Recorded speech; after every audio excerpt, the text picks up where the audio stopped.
Welcome to Coffee with the Sarlos. I'm Kelly. And I'm Karen. We are a mother-daughter duo of mediums, medical intuitives, psychics, and energy healers offering personal sessions to clients all over the world. And this is our podcast.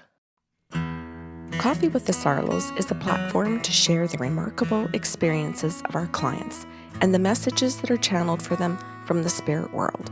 These stories will make you laugh, some will make you cry, and some are certain to be an absolute butt-kicking with love.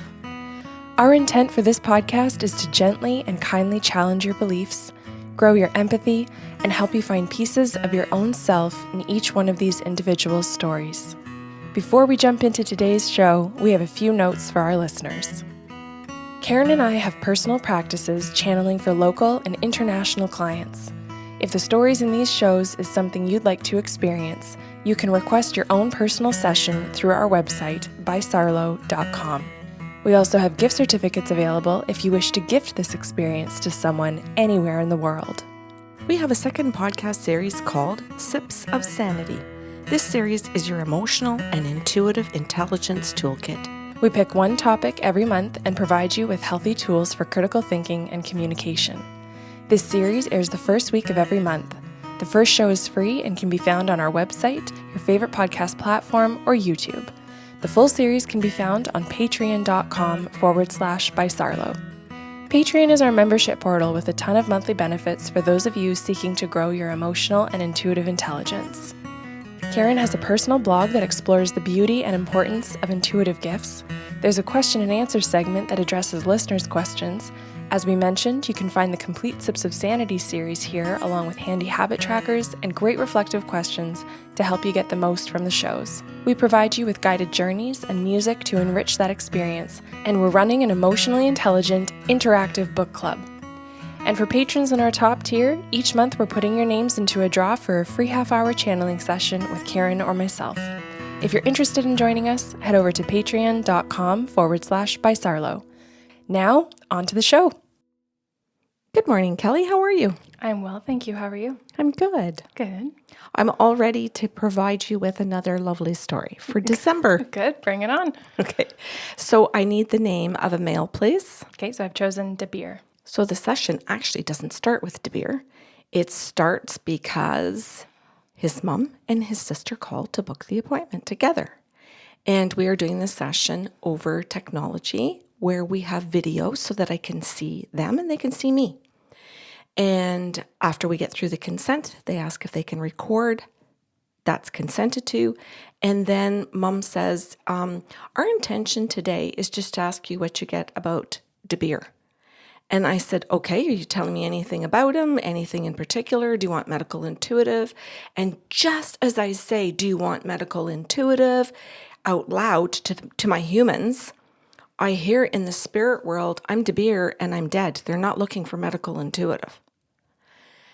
And I just felt heartbroken.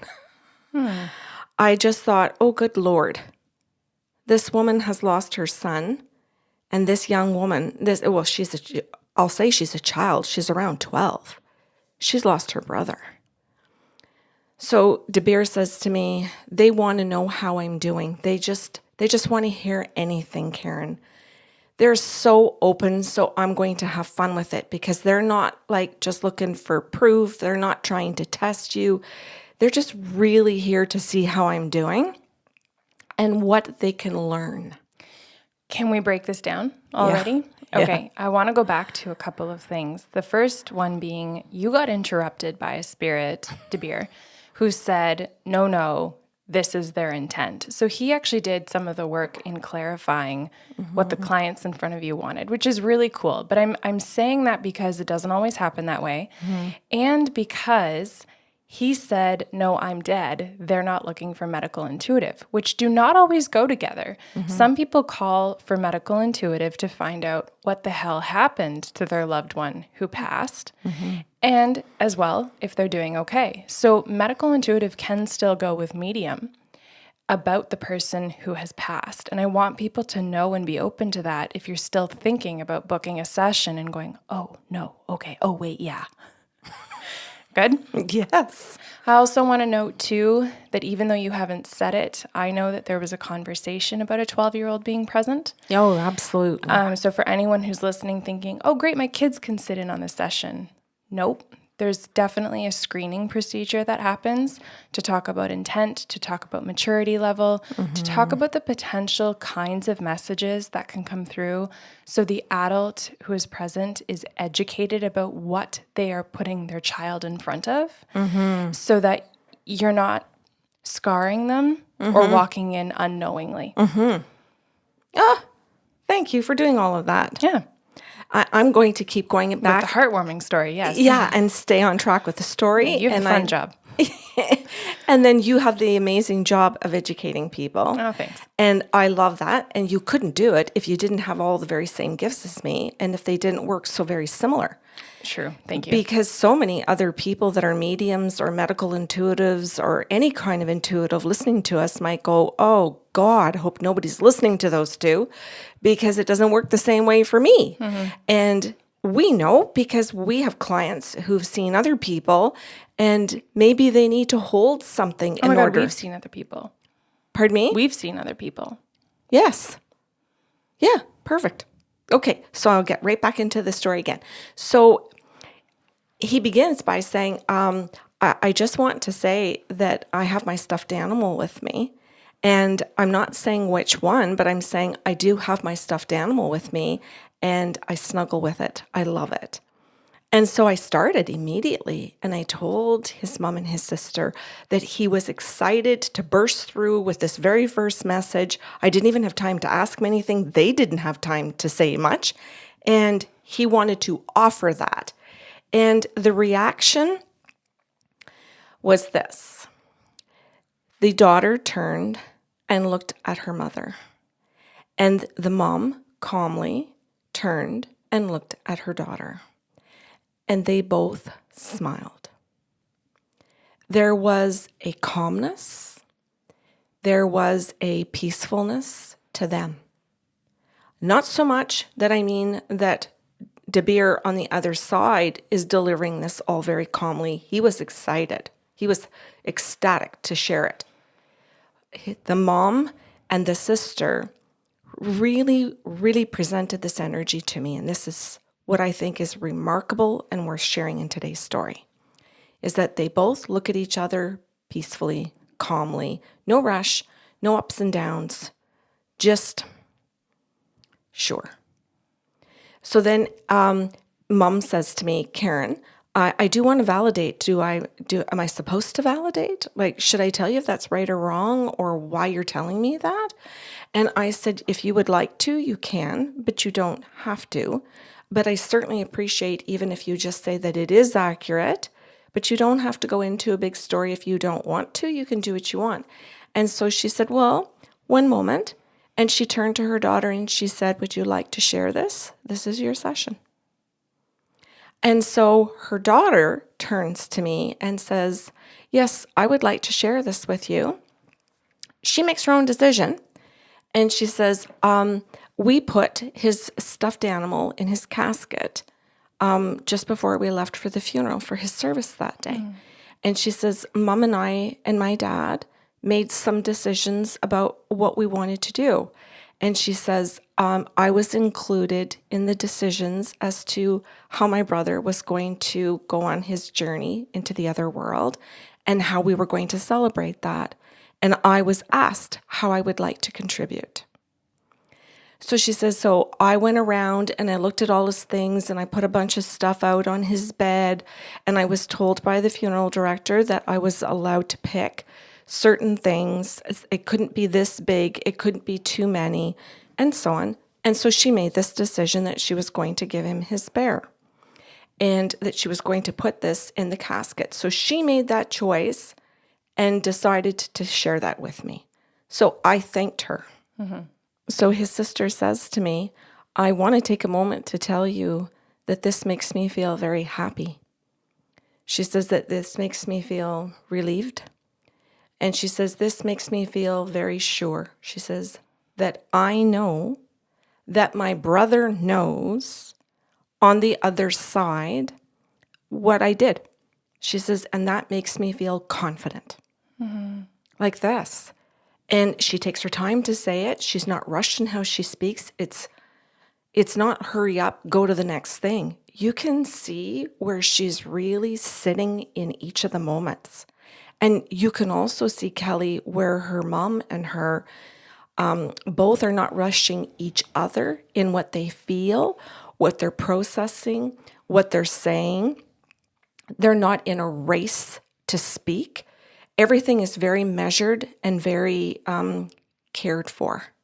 Then she says to me, Karen, how am I supposed to know that I'm sure about this?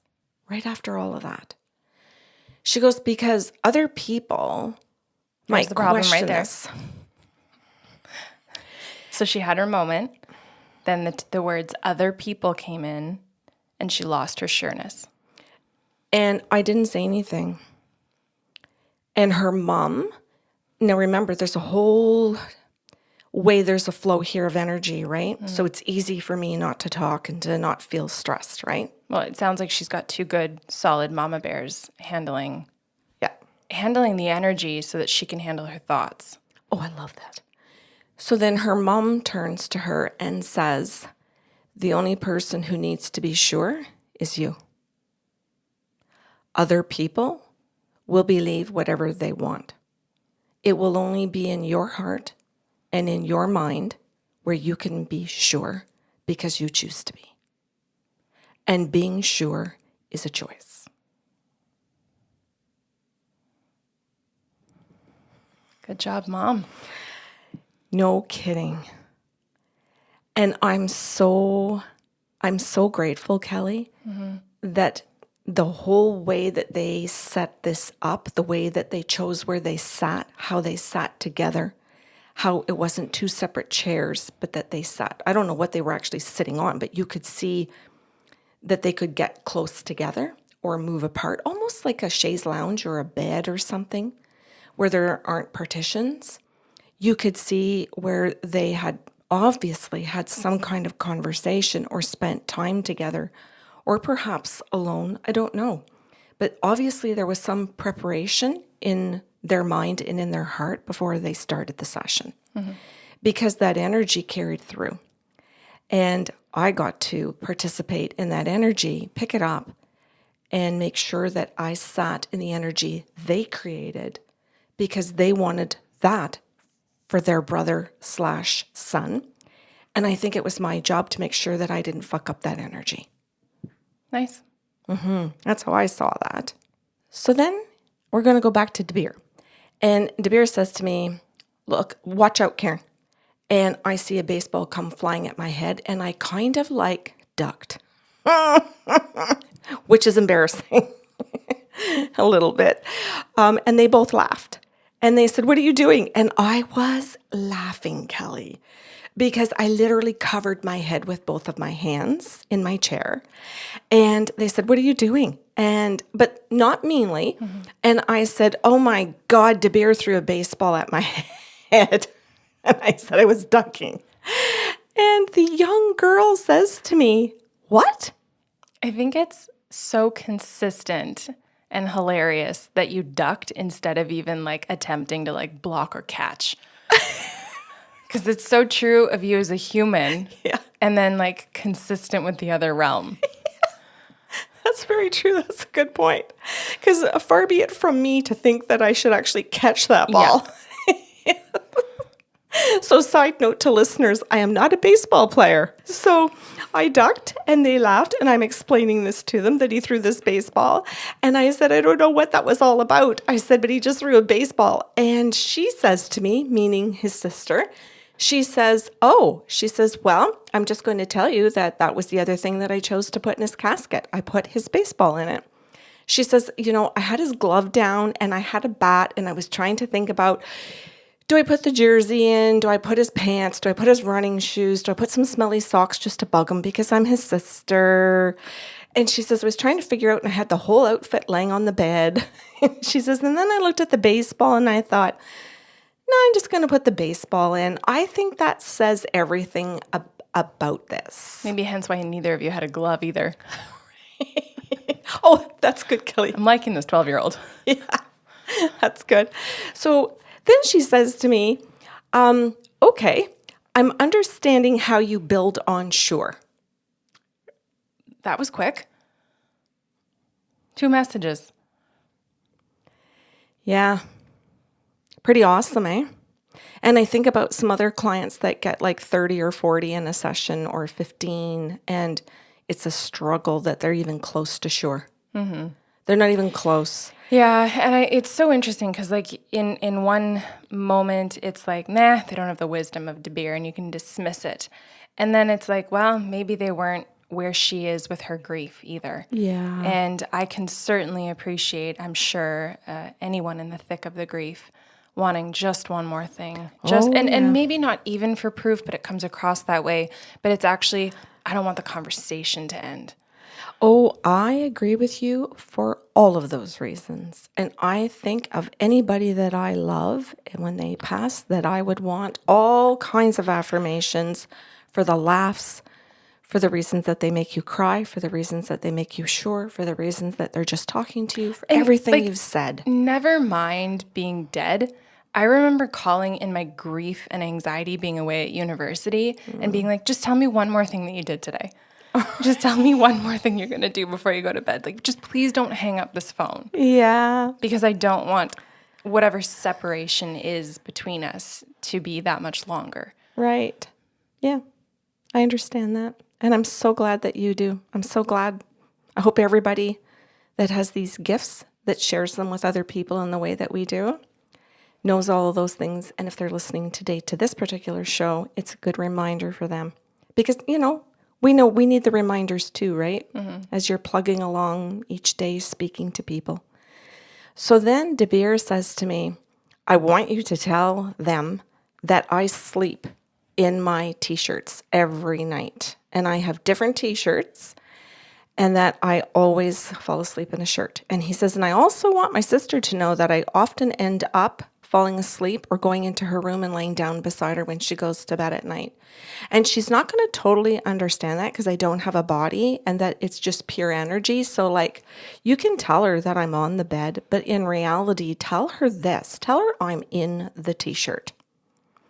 And I said, oh, cool, I can do that. He goes, do you think you could explain all of that? Could you remember all of it? And then he starts laughing. He starts giggling like, can you handle that, Karen? Really, can you? Huh?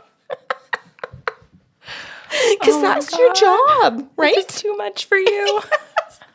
That is such attitude. It is. And I think this, too, is a lovely thing for people to listen to. That they hear that there's such a gorgeous relationship for you and I and the spirit world. And that it doesn't have to be hard. And it doesn't have to be, well, it's hard in other ways. But that speaking to them can be fun. It can be so engaging, so beautiful. It can be witty. It can be an argument. It just can be so many things. And so he says, you go ahead, you tell her all of that. Tell the both of them. So then I repeated it to both of them. And his sister says to me, oh, pardon me, Kelly, I'm getting ahead of myself. She turns to her mom with a big smile on her face. Oh my God, Kelly, it melted my heart. And her mom's smile before she looked at her daughter, when she looked me straight in the eye through Zoom, it, honest to God, Kelly, it just filled my boots. Like, just to the moon and back. You could see the love, you could see the gratitude, what you're doing for my daughter, everything in those eyes. And then they looked at each other, and you could totally see the crazy amounts of love that they have for each other. And the daughter turns back to me, his sister, and she says, okay. She says, so after my brother passed, we washed all of his shirts in our favorite detergent that smells like him and our favorite fabric softener. And then Mom took the shirts and she gave them to his cousins and his aunts and anybody in the family that felt that they either wanted one for any particular reason. And some people said yes, they thought they would wear it. Some people put it on stuffed animals. Like they would put it on their own teddy bear or whatever if it was too small. Some people put them on hangers and hung them in their room. Some of them hung them in their closets. Now, she's telling me this, not Dabir. And then she says to me, but Karen, she says, I take mine and I wear his t-shirts every night when I go to bed. And there are some t-shirts that fit my mom. My mom wears them too. And we think that we've got cousins and aunts that wear them too, that are tiny enough that they can fit into them. So she says, you're telling me that he actually is sleeping in his t-shirts, which means he's inside me. He's in my heart. Yeah. So you're telling me that my brother's spirit can be in my body. It doesn't mean that he has to present himself or that I have to see him sitting on the end of my bed like in the movies. And I said, that's right. And she said, so that makes me really happy because what I wanted was to feel him in my heart. She said, where I wanted him was not for him to show up in my dreams. I'm not looking for him to show up on the end of my bed. I wanted to know that my brother was in my heart so that I could take him and go with him all day, every day for the rest of my life. And that everything I experience, he knows I'm experiencing it. This kid just summarized the entire point of why we do journeying. You know, we have an entire tier of patrons who practice monthly, some weekly for sure, and some daily, who are looking at opening up their intuitive gifts. And, you know, we ask them to track their 6 senses. And so many people, no shade on our patrons here, but some people are so fixated on what do I see and what do I hear that they dismiss the other senses. And Dabir's sister just proved the entire fucking point as to why the inner knowing or the feel inside is the most important of all of them. Right? 12. And yeah, I was going to add on to that 12 plus a mother and a father that are obviously doing an amazing job of how they're discussing death and how they're discussing his soul, his spirit, right? And how they're taking TV and movies and saying it's just TV and movies. And how they're saying when they make it scary, they're just making it scary because people like to be scared. But that doesn't make it the truth. It just makes it a movie where people want to feel a certain emotion and they're feeling that. But you don't swallow that hook, line, and sinker. As a belief system. That's right. Whereas you and I know that many people don't draw that boundary anymore and that they believe what they see on TV. So I want to make sure that people understand a couple of things, Kelly. First of all, this was a half-hour session. Second of all, there were other things that were said in the session. People are going to listen to this and hear 2 validations, or maybe 3, I think, and think, wow, that was it? What a ripoff. And no. You fucking missed the whole point. Go back and listen to the show again, or come back when you're ready. Yes. But what we basically pulled out here for the show today were 3 particular affirmations they validated and that we went into deeper stories about. And I'm not bringing up the rest of their session today because these were the points I wanted to share with our listeners. Cool. I also think that, respectfully, the rest of the session belongs to them. Yeah. And I think this did enough. It served enough of a purpose to warm hearts. I think so too, Kelly. I mean, how many hundreds or thousands at this point, after how many years you and I have been doing this, where we do podcast shows, over 330 now, where we talk about affirmations, especially in sessions with Medium, repetitively on our show. Mm-hmm. I just thought the way that the 2 of them... Well, I think the love was the other half of this podcast. You got it. Yeah. It was beautiful. Crushed it. Thank you. Thanks for listening to Coffee with the Sarlos. If you enjoyed the show today, help spread the love with a like, share, or review of the podcast. See you next Saturday with a brand new episode.